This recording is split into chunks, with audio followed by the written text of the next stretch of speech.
भगवान सम्यक संबुद्ध त्यांचा पवित्र असा सधम्म आणि सदा पूजने भिक्खू संघ या तीन रत्नांना त्रिवार पंचांग प्रणाम करतो। विश्वरत्न डॉक्टर बाबासाहेब आंबेडकरांच्या धम्मक्रांतीला जीवनाच्या शेवटच्या श्वासापर्यंत समर्पित राहून या धम्म मंचावर उपस्थित सदा पूजनीय भिक्खू संघ यांनाही त्रिवार अभिवादन। या परिषदेसाठी ज्यांनी अहोरात्र कष्ट केले, लातूर शहर परिसराला सधम्मामध्ये आणण्याचं काम करत असणारे माझे सब्रह्मचारी भिक्खू पंजानंदजी यांच्या प्रति मंगल कामना। अतिशय कडाक्याच्या या थंडीमध्येही आपण सर्वजण सधम्माला श्रवण करत आहात आणि या श्रवणानंतरचा जो सांस्कृतिक कार्यक्रम आहे त्याच्यासाठी हळूहळू गर्दी करत आहात।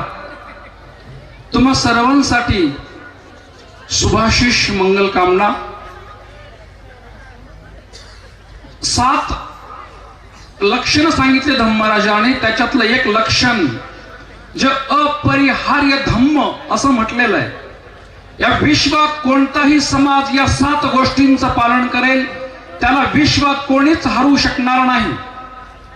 त्याच्यात हेच कारण आहे की आता बस करा बस करा बस करा, जिथे दुर्लभो पुरुषो जन्यो, प्रज्ञावंत सत्पुरुष या समोर दिसणं अत्यंत दुर्मिळ असतं।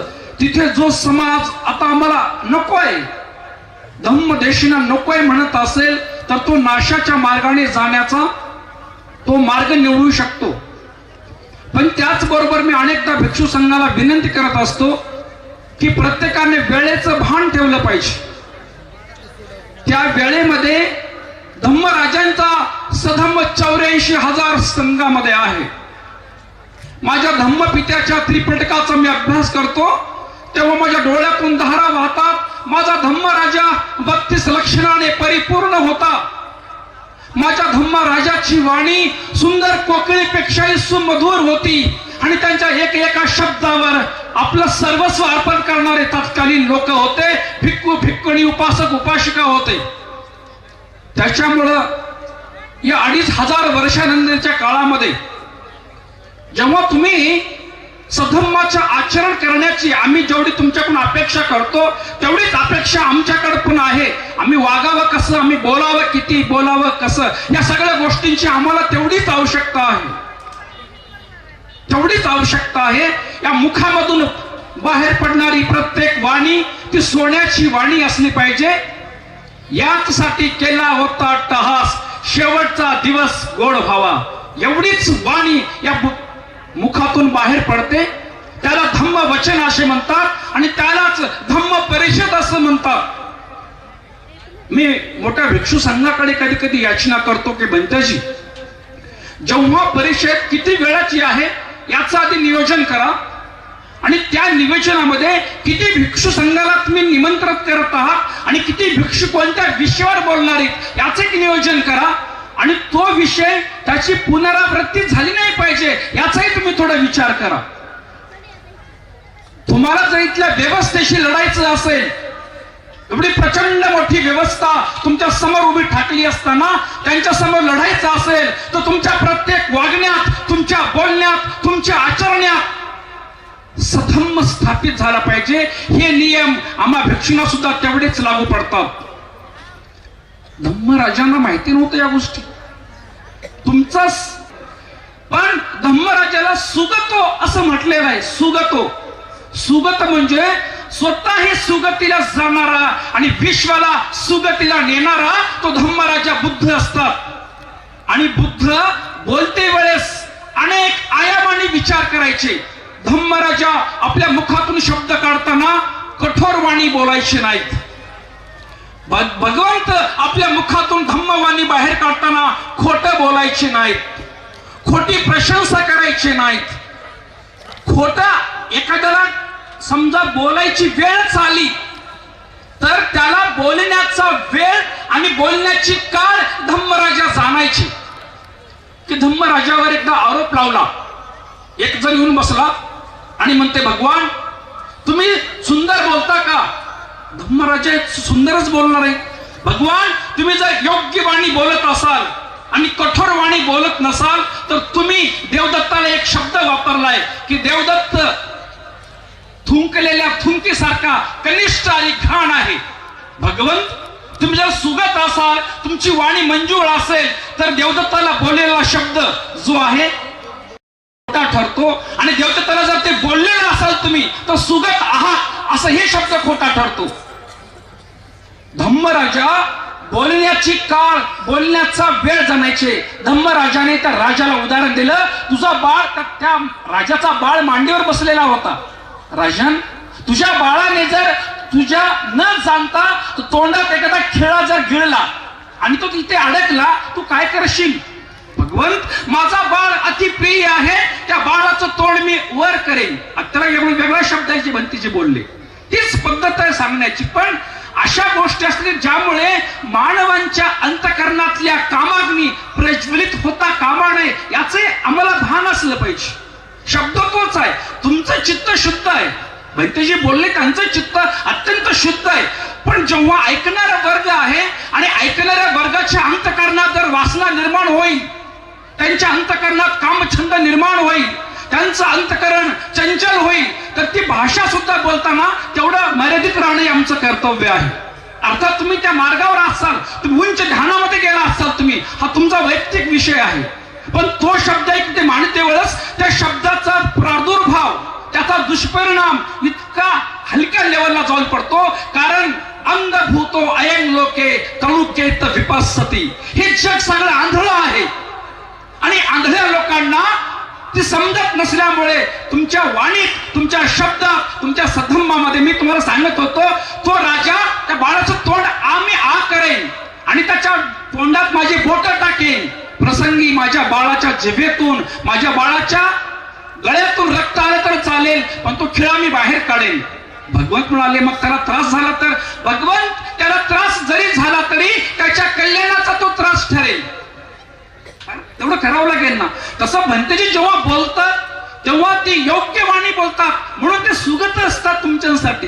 पण त्याचे नियम, त्याची नीती, त्याचा संदर्भ, त्याचे अभिप्राय हे अगदी फिक्स ठरले पाहिजेत. परिषदा का घ्यायची असतात? जो समाज पुन्हा पुन्हा एकत्र येतो, एकमुखाने निर्णय घेतो, एकमुखाने चिंतन करतो आणि सर्वांगीण विकासाच्या गोष्टीवर चिंतन मनन करतो, तो समाज प्रगती पथाला जातो.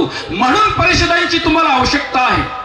या लोकशाहीमध्ये जोपर्यंत एखादा समूह एकत्र येत नाही, एकत्र विचार विनिमय करत नाही, एकमुखाने निर्णय घेत नाही, तो समाज प्रगती पथाला उन्नतीला जाऊ शकत नाही.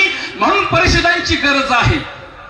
जर 10 लाख रुपये खर्च होत असतील तर त्याला 10 लाखाचं सुद्धा नियोजन असलं पाहिजे. किती वाजता परिषद सुरू होणार आहे आणि सुरू झाल्यानंतर कोणत्या भंतेजीला कोणता विषय द्यायचा आहे आणि त्या विषयाच्या बाहेर भंतेजी तुम्हाला 40 मिनिटं आहेत, 50 मिनिटं आहेत, 1 तास आहे आणि त्याच्यामध्ये तुम्हाला या सूत्रावर बोलायचं आहे. म्हणजे समाजामध्ये हा मॅसेज जोपर्यंत जाणार नाही तोपर्यंत आपली उन्नती, विकास होणे शक्य नाही. कारण समगानन तपो सुखो असं म्हटलेलं आहे. समग्र रूपाने एकत्र येऊन तपश्चर्या करणारा समाज तो कधीही प्रगती पथाला जातो. जसं की तुमचं बाळ रडतं आणि बाळ रडू लागल्यानंतर त्या बाळाला शांत करायला एकतर दूध पाजवते किंवा त्याच्याकडे काहीतरी खेळणी देते. बाळा ही खेळणी घे, वाजवते, दाखवते, काहीतरी त्याला रचते. तसं पयानंदाचा संकल्प आहे की नवीन काम चालू असताना तुम्ही लोक जर आम्ही जर इथं कार्यक्रम ठेवलाच नसता गायकांचा आणि संध्याकाळी 8-9 पर्यंत येतो, तुम्ही आलेच नसते आणि आले असते तर 5-6 वर निघून गेले असते. हे तुम्हाला खेळणं दिलेलं आहे. तुमच्याकडे खेळणं ही खेळणं आहे की हे रात्री झुंझुन वाजणार खेळणं आहे. एक वाजत सकाळपर्यंत बसा. जो समाज नाच गाण्यामध्ये गुंग असतो त्या समाजाची प्रगती विकास होणे शक्य नाही. तुम्हाला जेव्हा तुम्ही ज्याला तुम्ही जातीवादी म्हणता, माझ्या शब्दात जगात कोणी जाती, तुम्हाला या चिंतनामध्ये काहीतरी क्रांतिकारी विचार तुमच्याकडे आले पाहिजे. बाबासाहेब तेव्हा सांगून गेले, 14 सप्टेंबर 1947 ला बाबासाहेबांनी एक मंत्र दिलेला आहे, तुमचा वेळ, तुमची शक्ती आणि तुमची संपत्ती तुम्ही व्यर्थ घालवू नका. जेव्हा की आपल्याकडे काहीच नव्हतं हे माहिती असताना बाबासाहेब तेव्हा ते मुलांचे ते तरुण मुलांसाठी नागपूरला बाबासाहेब बोलले होते, तुमचा वेळ, तुमची शक्ती आणि तुमचा पैसा तुम्ही व्यर्थ घालवू नका. एक भंतेजी आमचे असतात मुंबईला, चैत्यभूमीला संगपालजी आहेत, आणि बाजूला सगळं ते स्मशानभूमी आहे बाजूला, आणि दररोज 4, 5, 10, 20 तिथे डेड बॉड्या जळत असतात. तर तिथे बाजूला समुद्रामध्येच त्याची अंत्यविधी ते करतात. तर अंत्यविधी करायला तिथे ब्राह्मण अनेक आहेत, त्यांचे जे काही असतील त्या, तर ते भंतेजीशी ते मित्र आहेत, ते आता दररोज एकत्र बसणं उठणं करणं. तर त्या ब्राह्मणाच्या एक माणसाने भंतेजीला आपल्या मुलाच्या लग्नाला बोलवलं. दादर मध्येच एक छोटासा हॉल केलेला आहे, त्या हॉलमध्ये या म्हणे भंतेजी. तर भंतेजी बरोबर त्यांनी म्हणले 12ला, आणि वेळेवर सुरू झालं. तर ते भंतेजी म्हणाले की त्या लग्नामध्ये फक्त 15 लोक होते आणि भंतेजी दुसरे 16वे होते. अरे ते म्हणे तुमच्या जातीत एवढे लोक आहेत, तुमचे जे नातेवाईक आहेत, गणगोत आहेत, हे तर आहेत, पण ज्याच्या तुम्ही त्या क्रिया केल्या, ज्या काही केलेल्या असतील समुद्र ठिकाणी येऊन, तर ते सुद्धा तुमचे ज्याला क्लायंट म्हणा, ज्याला अजून काय म्हणायचे म्हणा, ते सगळे मिळून 2-3 हजार तरी असतील. आता एक ब्राह्मण म्हणजे तो एक त्या धर्माचं नेतृत्व करणार आहे, अनेक धार्मिक असल्यामुळे ओळखी असतील. तर तो ब्राह्मण भंतेजीला म्हणतोय की बाबासाहेबांनी तेव्हा 1947 ला 19 सप्टेंबरला एक शब्द वापरलेला होता, तुम्हा बौद्धांसाठी म्हणे, तरुणांनो आपली वेळ, आपली शक्ती, आपला पैसा वाया घालू नका. तो सिद्धांत आम्ही ब्राह्मण लोक पालन करत आहोत, आम्हाला जास्त खर्च करण्याची गरज नाही. आणि तेवढं पुढे म्हणतंय की जे तुम्ही एवढं गाणे एवढे, कारण आमच्याकडे मॅन पॉवर नाही आणि आम्ही तुम्हाला समोरासमोर युद्ध लढा करू शकत नाही, पण करत राहणार, असं तर सहज बोलता बोलता भंतेजीला म्हणाल. 15 लोक, विराट कोहलीच्या लग्नाला 50 लोकांपेक्षा कमी होते. मी जर तुम्हाला सांगून गेलो तुमच्या बाळांची तुम्हाला लग्न करायचे आणि तुमच्या माझ्या बापाने, बाबासाहेब आंबेडकरांनी जर म्हटलं असेल की तुमचं संपत्ती वाया घालू नका, तुम्ही 2-2, 3-3 लाख हुंडे देता, 2, 5, 10, अरे 1-2 लाखाचे फेटे बांधता तुम्ही लोक. तुम्ही सांगायचं की जोपर्यंत तुमचं चांगलं होणार नाही, नोकरी लागणार नाही, हे 5 ते 10 लाख तुमच्या बँकेत ठेवा, व्यापार, उद्योग, व्यवसाय, नोकरी काही करा, पैशांची बचत करा. या महाराष्ट्राला विकत घेण्याची ताकद बौद्ध लोकांमध्ये आहे. पण धुंद नशा चाललेली आहे. मग या परिषदेमध्ये हे ठराव झाले पाहिजेत. हे ठराव, आता मी विषय भटकू शकतो, शेवटी मी माणूस आहे, काय काय बोलणार आहे एकटा, आणि कुणाकुणाशी मी युद्ध करू. धम्मराजा म्हणतात या विश्व माझ्याशी भांडत, मी कुणाशी भांडू. धम्मराजाच्या मागे त्या मागंदी या नावाच्या का ब्राह्मण बाईने माणसं लावले. श्रमण गौतम उंट आहे, गाढव आहे, घोडा आहे, मूर्ख आहे. श्रमण गौतम नरकात जाणार आहे 10 शब्द अपशब्दांनी. तेव्हा धम्मराजा आनंदाला म्हणाले, आनंदा हे जग माझ्याशी भांडत रे, मी कुणाशी भांडू. शांतीचा संदेश देणारा, जगाला या व्यवस्थेत, सुंदरशा व्यवस्थेत बसवणारा धम्मराजाचा हा सधम्म सांगण्यासाठी सुद्धा वेळ, काळ, नियोजन असणं आपल्याकडे गरजेचं आहे. भिक्षू संघ इतका महान आहे, त्यांच्याबद्दल मला बोलू शकत नाही, माझी क्षमता नाही, आणि एवढ्या खुल्या मंचावर मी भिक्षू संघाबद्दल काय बोलू शकणार नाही. कारण जेव्हा माझे जन्म झाले होते तेव्हा या लोकांची, महान भिक्खूंची दीक्षा आहे, अथांग चिंतन आहे. पण तुम्हाला तुमच्यातला जो अभाव आहे, तुमच्यातल्या काही गोष्टींचा अभाव तुम्हाला दूर करावा लागेल. जो समाज सप्त अपरियाय धम्मराजा म्हणतात, पुन्हा पुन्हा एकत्र येत असेल, पुन्हा पुन्हा एकत्र बसत असेल, विचार विनिमय करत असेल, तो समाज प्रगतीपथाला जातो. मग ही गोष्ट आम्हाला पण लागू पडते. धम्मराजा म्हणाले, अमावस्याला आणि पौर्णिमेला भिक्खूंनो तुम्ही एकत्र या, एकत्र येऊन पातिमोक्षाचं पालन करा आणि एकमेकाबद्दल धार्मिक चर्चा करा, सधर्माची चर्चा करा, धम्म प्रचाराची चर्चा करा. अरे महिन्याला नाही, 6 महिन्याला तरी एकत्र आलं पाहिजे. आम्ही कुणी दीक्षा कधी घेतली हे पाहिलं पाहिजे, कोण भिक्षू काय बोलतोय हे पाहिलं पाहिजे, कुणाला विपश्यनाचा अभ्यास आहे का, त्रिपिटकाचं चिंतन करतो का, मनन करतो का, हे सुद्धा काळाची गरज आहे. कारण इथल्या व्यवस्थेची टक्कर द्यायची असेल तर एक आदर्श भिक्षू, दर्शनशास्त्रातले महान, लोकांची मन जाणणारे.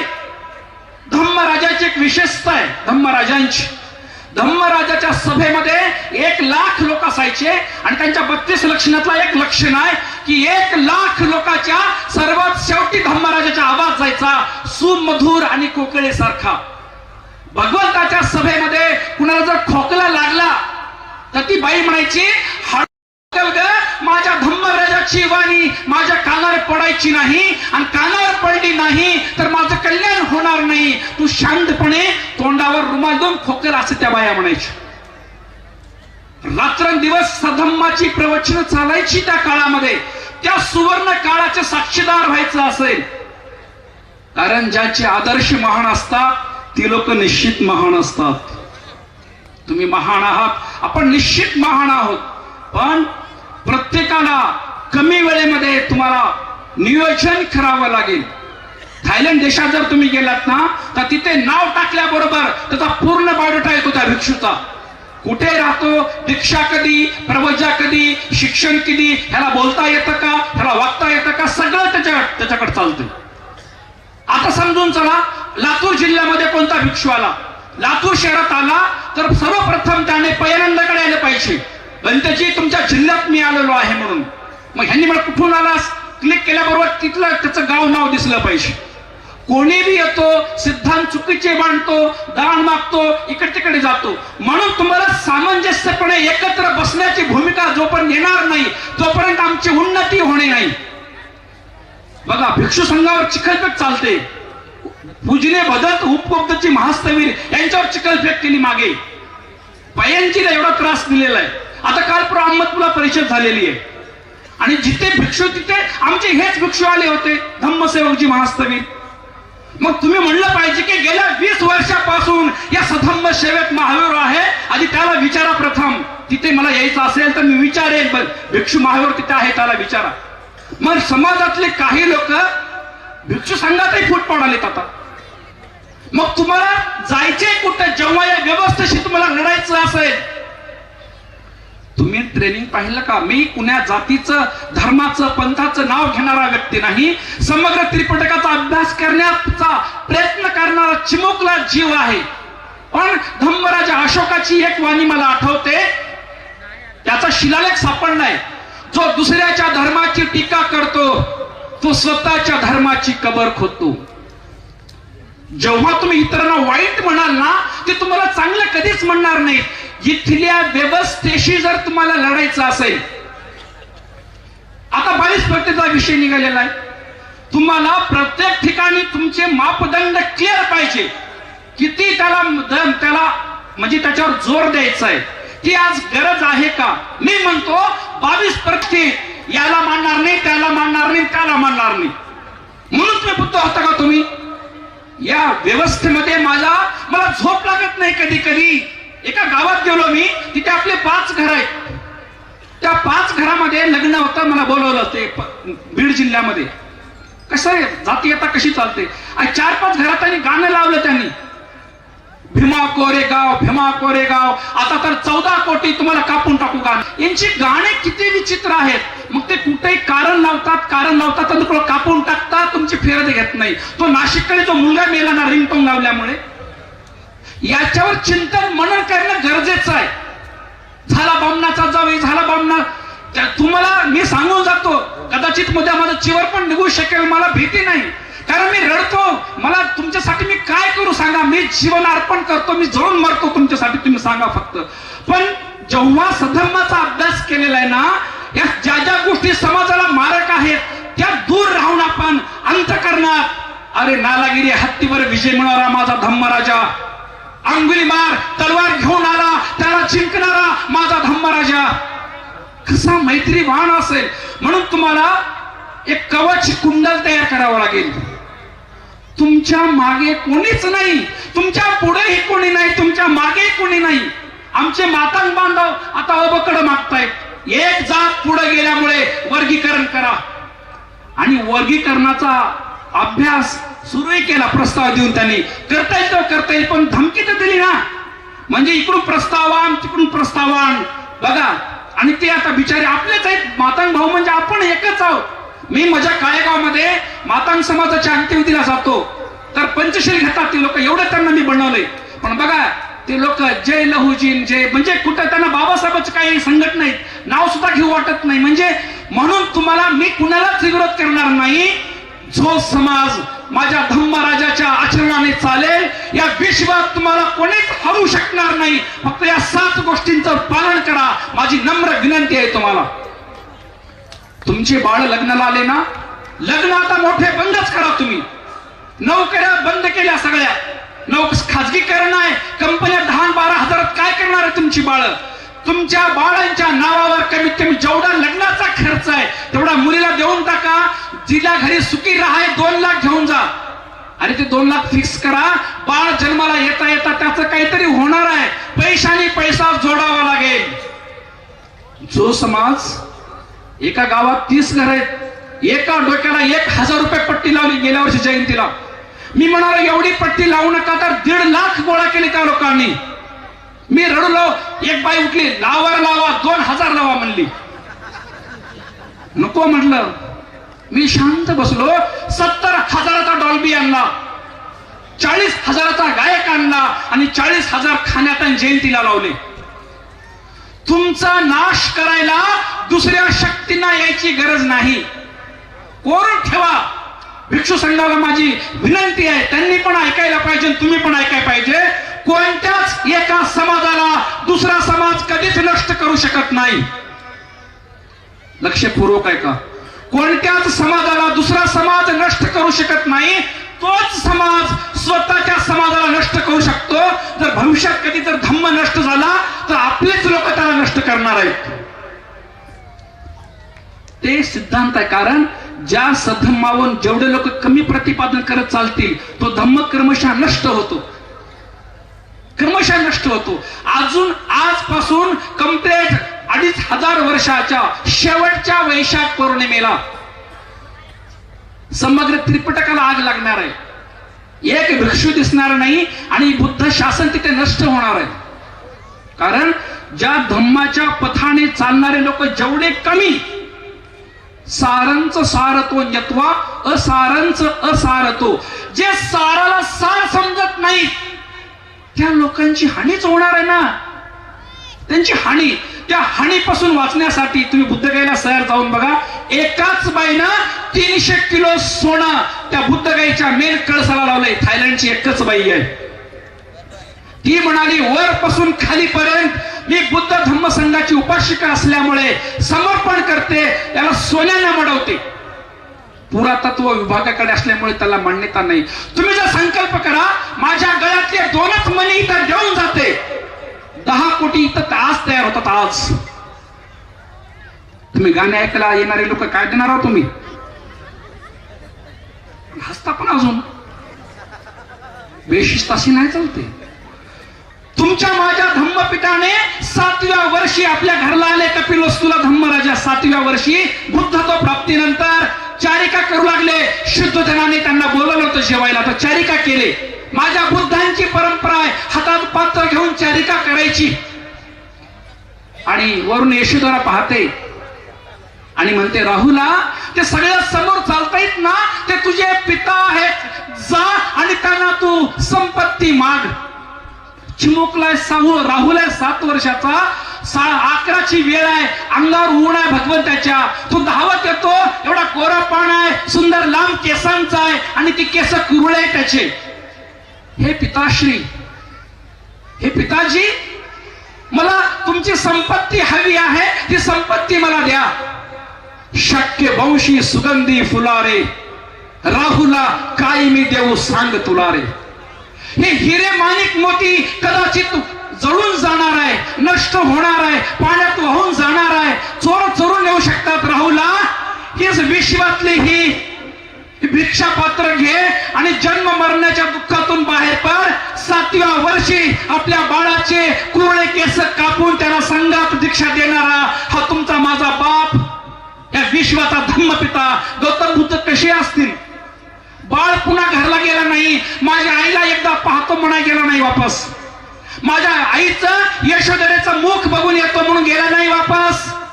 माझा बाप मला संपत्ती देतोय ना, ती परमार्थाची सर्वोत्कृष्ट संपत्ती आहे. परमार्थ, जिथे सर्वस्वाचा अर्थ सिद्ध होतो त्याला परमार्थ म्हटलेला आहे. 7व्या वर्षी कुरळे केस कापून त्या बाळाच्या हातात भिक्षापात्र देणारा धम्मराजा किती महान त्यागी असेल. त्या महान त्यागाची परंपरा चालवायची असेल तो तुम्हाला त्याग करावा लागेल. भिक्षूंना बोलून, भिक्षुबद्दल अपशब्द वापरून, अरे तुमचं राजनीतिक जीवन जगा ना तुम्ही, आम्ही तुम्ही चोऱ्या करा, चला आमचं काहीच म्हणणं नाही, काही वाईटातलं वाईट करा, पण इकडे येताना नम्र तर होऊन या ना तुम्ही. हा भिक्षू तसा आहे, तो तसा आहे, तो तसा आहे, हे करू नका. हे सामाजिक नाशाचं कारण ठरणार आहे. कारण हा तो त्यागाचा इतिहास आहे धम्मराजांचा. त्या राहुलाला, सर तुमच्या माहितीसाठी, त्या राहुलाला एके दिवशी जागा भेटली नाही झोपायला. सगळ्यात ज्येष्ठ भिक्षूंनी जागा घेतली तर राहुल एवढा विनम्र आहे. धम्मराज त्याला म्हणायचे, राहुला तू एवढा विनम्र बन, एवढा तू गोड बन की दुसऱ्याच्या अंतःकरणात जागा ठेव, कधी उद्धटपणाची भाषा करू नको राहुला. राहुल रात्रभर धम्मराजाच्या संडासच्या रूम मध्ये जाऊन बसला, पण एकाही भिक्षूला म्हणला नाही माझा बाप बुद्ध आहे, मला जागा का देत नाहीत म्हणून. पहाटे 2-2:30 वाजता धम्मराजा उठले आणि खाकरले तर राहुल त्यांच्या पायाला लागला. राहुल, काय रे बाळा राहुल, भगवान मोठ्या भिक्षूंनी जागा पकडली, मला भेटली नाही भगवान. धम्मराजाच्या अंतःकरणात धम्म सव्यक झाला. सम्यक संबुद्धाच्या बाळाला असं असू शकेल तर बाकीच्यांचं काय? सारीपुत्राला बोलवलं, अरे वेड्या, जर जे चांगल्या घरची श्रीमंत माणसं आहेत, आपल्या बाळाला जर दीक्षा द्यायची इच्छा असेल आणि त्या बाळांची व्यवस्था होत नसेल तर संघ वाढेल का? आजपासून जो दीक्षा देईल तो त्याचा बाप असेल, पालक असेल, त्याला मोठं होईपर्यंत धम्माची ट्रेनिंग देईपर्यंत दूर जाता कामा नाही. मग आम्हाला नवीन भिक्षूंना ट्रेनिंगची गरज आहे. भंतेजीकडे मोठं विद्यालय आहे, धम्मसेवक भंतेजीकडे मोठे 50-100 कर्मचारी आहे, तेवढं मोठं आहे. पण एकदा त्यांना 10 वर्षाखाली म्हणालो, मी लहानच होतो, पण माझ्या अंतःकरणात काय माहित नाही, भंतेजी ठीक आहे तुमचं कॉलेज आहे, तुमचे हॉस्टेल्स आहेत, मुलांचं आहे, मुलींचं आहे, पण आम्हाला धम्मसेवक भंतेजी असे हवेत, इथून 2 किलोमीटर लांब एक 10 एकर मध्ये सुंदर आश्रम असणारे, तिथे बसणारे, ध्यान करणारे आणि भिक्षूंच्या कुटे असणारे, त्रिपिटक शिकवणारे आम्हाला भंतेजी हवे आहेत. जेव्हा तुम्ही इथं भाषण करताय ना, सुंदर गोष्ट आहे, त्याच्याबद्दल आम्हाला ना नाही, पण हे तुम्हाला नवीन परंपरेसाठी, नवीन भिक्षूसाठी तुम्ही संकल्प करायला पाहिजे की मी एक मोठं 10 एकर मध्ये ट्रेनिंग सेंटर उभा करतो, तेव्हाच खऱ्या अर्थाने आमच्या नवीन भिक्षूंना ट्रेनिंग मिळू शकेल. केवळ इथं बोलल्याने, केवळ आल्याने हे प्रश्न भागणार नाहीत. आम्हाला पालीच येत नाही. आता भंतेकडे एवढं मोठं कॉलेज आहे, तिथं 5-10 भिक्षूच पाहिजे शिक्षक म्हणून, आणि 10 भिक्षूंना 1-1 लाख पगार असेल, 10 लाखातले 20-20 हजार आजूबाजूच्या सगळ्या गाव तिथं बुद्धवार करा म्हटलं पाहिजे. म्हणजे तुम्हाला मी हे का सांगतोय, हे काना सांगायला पाहिजे, माईकवर नाही, कानामध्ये. कारण इथली व्यवस्था प्रचंड मोठी आहे. बौद्ध लोकांच्या मागे कोणी नाही, पुढे कोणी नाही, हा प्रश्न आहे. आणि इथल्या व्यवस्थेशी जर तुम्हाला लढायचं असेल तर तुम्हाला सगळ्या गोष्टींचा उहापोह झाला पाहिजे. केवळ इथे येऊन 1-2 घंट्यामध्ये त्या भाषेमध्ये तत्वज्ञान सांगून चालणार नाही, हे प्रॅक्टिकली आपल्याला तुम्हाला करून घ्यावं लागेल. सम्राट अशोकाला निरोप आला श्रीलंकेतून महेंद्राचा, आता संघमित्राला पाठवा श्रीलंकेमध्ये. आता तिथल्या राजकुमार्या, तिथल्या राण्या धम्माची दीक्षा घेण्याची इच्छा करतायत. अशोकाने आपल्या बाळाकडे, संघमित्रेकडे बघितलं. संघमित्रीला बाळ असताना, या प्रचंड जम्बूद्वीपाची राजकुमारी असताना आपल्या बापाचा आदेश मानून एका वाक्यावर, एका शब्दावर आपले सुंदर केस काढून प्रवर्जित होते. राजा अशोक तिच्याकडे बोधी वृक्ष देतो, कारण बोधी वृक्ष तिकडे लावायचा होता अनुराधापूरला. 2200 वर्षापूर्वीचा बोधी वृक्ष आजही अनुराधापूरला जिवंत आहे. या विश्वातला सगळ्यात मोठा जुना बोधी वृक्ष म्हणून त्याची गिनीज बुकात नोंद आहे.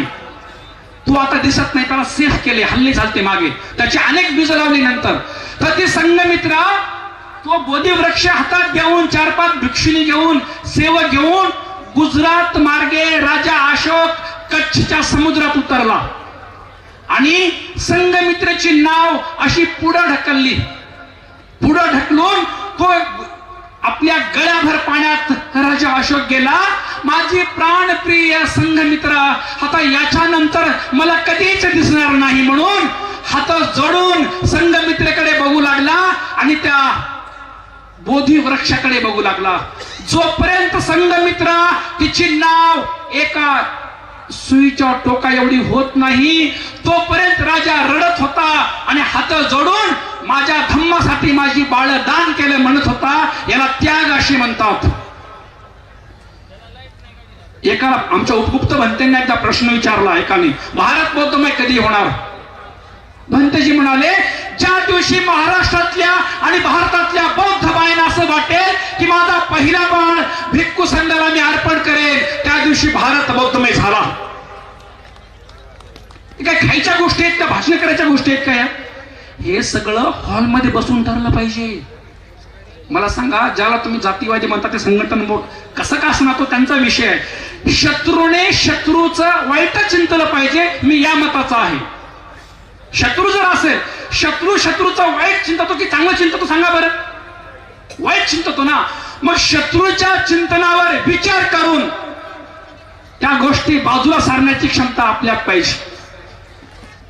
आमचे लोक रिटायर झाले ना की घरात पेपर वाचत बसते, काही काही दुकानं टाकते, काही काही फिरायला रात्री जाते.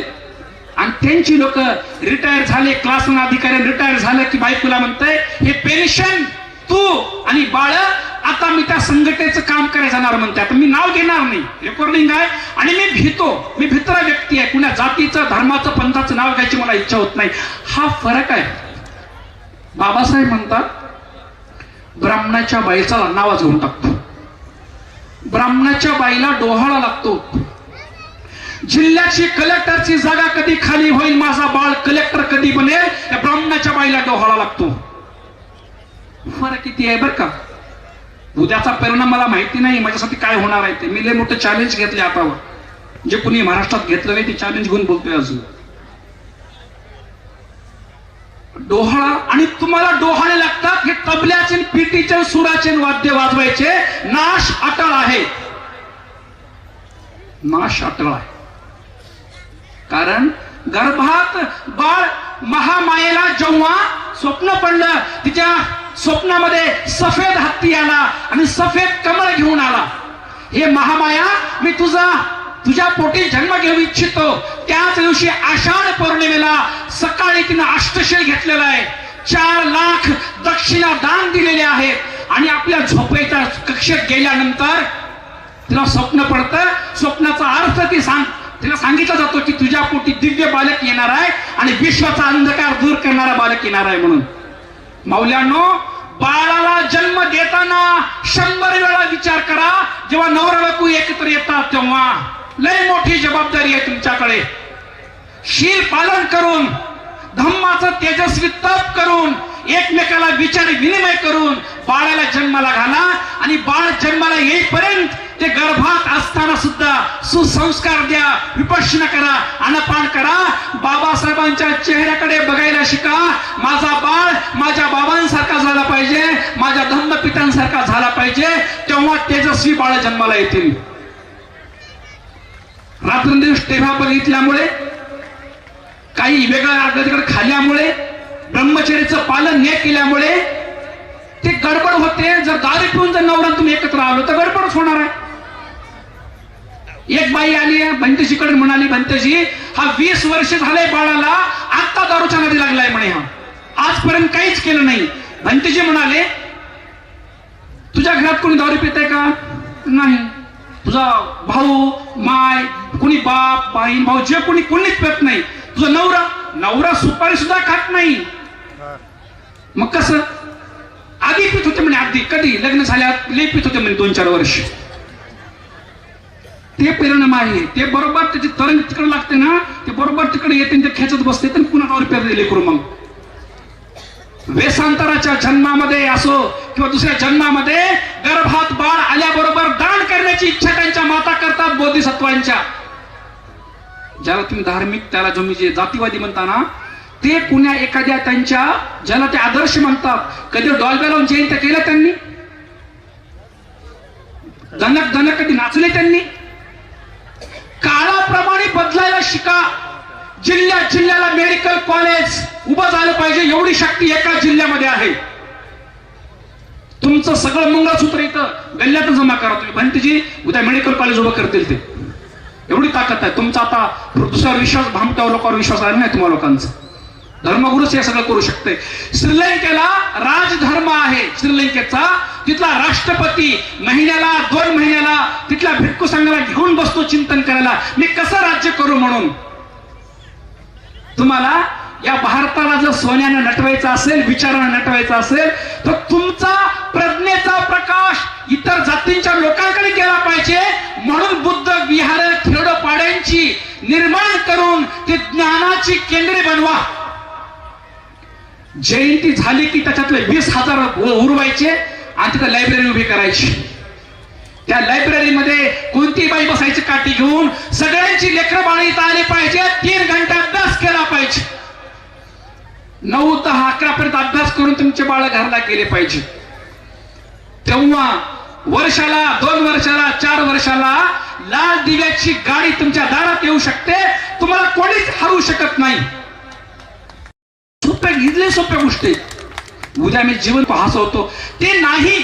माझा संकल्प आहे की मरणाच्या दारात जाता जाताही श्वास बघताना किंवा धम्म सांगताना मला मरण यावं, कारण वेळ लई कमी आहे आपल्याकडे. कारण ज्याचे आदर्श त्यागी असतात तो समाज त्यागी असतो. भगवंताने आपलं बाळदान दिलं, सम्राट अशोकाने आपली बाळ दिले आणि बाबासाहेबांची बाळ त्यांच्या मांडीवर मेले. रामो, आपल्या बाळांची डॉक्टर या देशात मिळतील का? पण या बाळांचा डॉक्टर कोणीच नाही. तो डॉक्टर मला बनायचे रामो.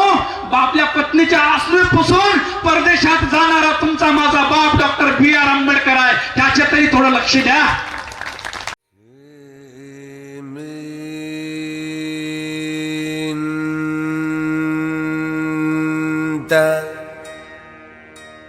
जग